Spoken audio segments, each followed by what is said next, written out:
Sebelum kalian melanjutkan video ini, jangan lupa like, komen, subscribe, dan aktifkan loncengnya.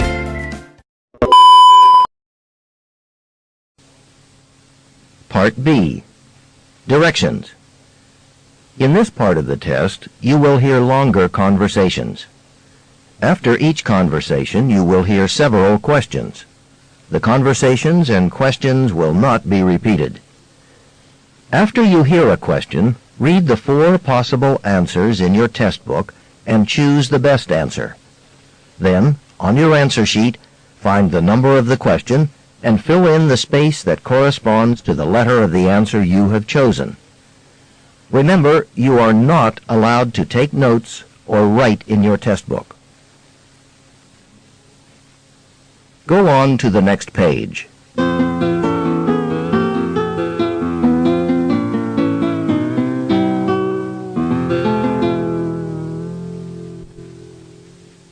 Now we will begin Part B with the first conversation.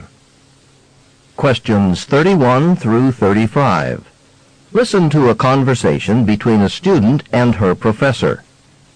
Dr. Manning, do you have a few minutes? I'd like to ask you about this fossil I found. Sure, Jill. What have you got there? Well, it's some kind of shellfish. I thought it might be a brachiopod, but I'm not sure. I found it while I was out hiking last weekend. I think you might be right. It certainly appears to be a brachiopod, but it's easy to confuse them with the bivalve mollusks. Superficially, they resemble one another. Both have 2 shells, for example. How can you tell them apart, then? Well, there are some minor differences in the shell. A lot of the brachiopods have ribbed shells, like this one. There are other distinctions, of course. Internally, they're quite different. Mollusks and brachiopods belong to different animal groups, and may have been in competition with one another millions of years ago. How old do you think this one is? It's hard to tell. The earliest brachiopods were from the Paleozoic era, 300 to 500 million years ago. They were quite successful then, in terms of numbers of species. It's not out of the question that your fossil could be that old. Wow! That's amazing. Kind of makes paleontology seem more interesting when you can hold it in your hand. You know, that gives me an idea. Would you mind bringing this to our next class? The others might find it interesting, too. Well, I could. But if you don't already have one in your collection, I thought you might as well keep it. That's very kind of you. Number 31. What are the speakers mainly discussing?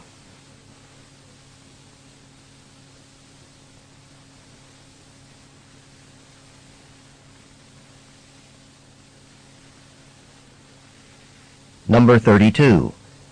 Why does the professor mention bivalve mollusks?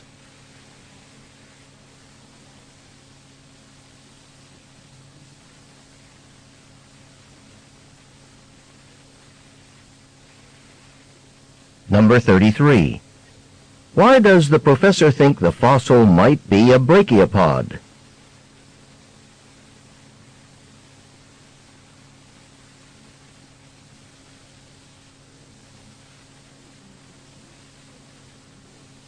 Number 34.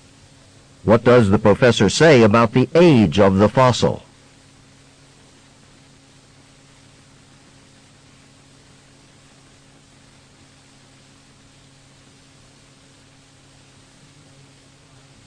Number 35. What does the woman want to do with the fossil?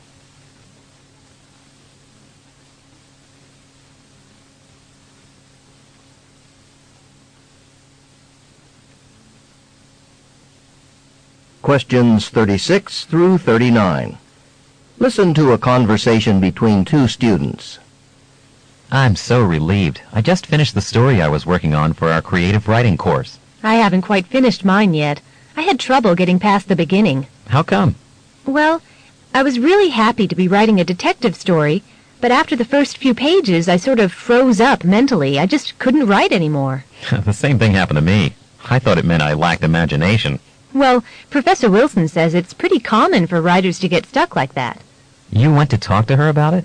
Actually, I went to ask for more time to finish the assignment, but instead she gave me some advice about how to keep from getting stalled in my writing like that. She said that the first thing I should do is just write anything that comes into my head, even if it doesn't make sense. Sort of a verbal warm-up exercise. Oh, that's interesting. When I got stuck, I'd shift to something else. You know, do some work for one of my other courses. Well, her method seems to have worked for me. I've written most of the story, and I should be able to hand it in on time. But first I need to go to the jewelry store. You're going shopping? Can't it wait until you finished your story? I'm going there for my story. My detective solves a jewelry store robbery, so I want to take a look at how the jewelry cases are arranged, where the security cameras are located, that sort of thing. Number 36. What is the conversation mainly about?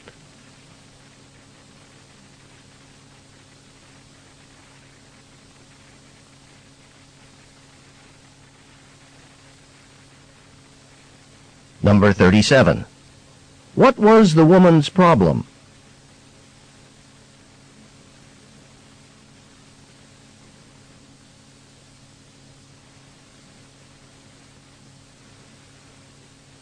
Number 38. What did the professor tell the woman to do?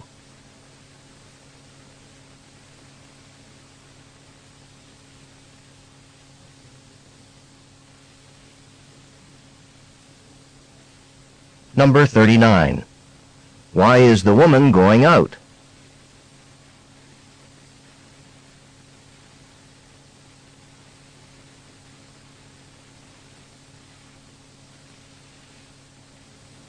This is the end of Part B. Go on to the next page.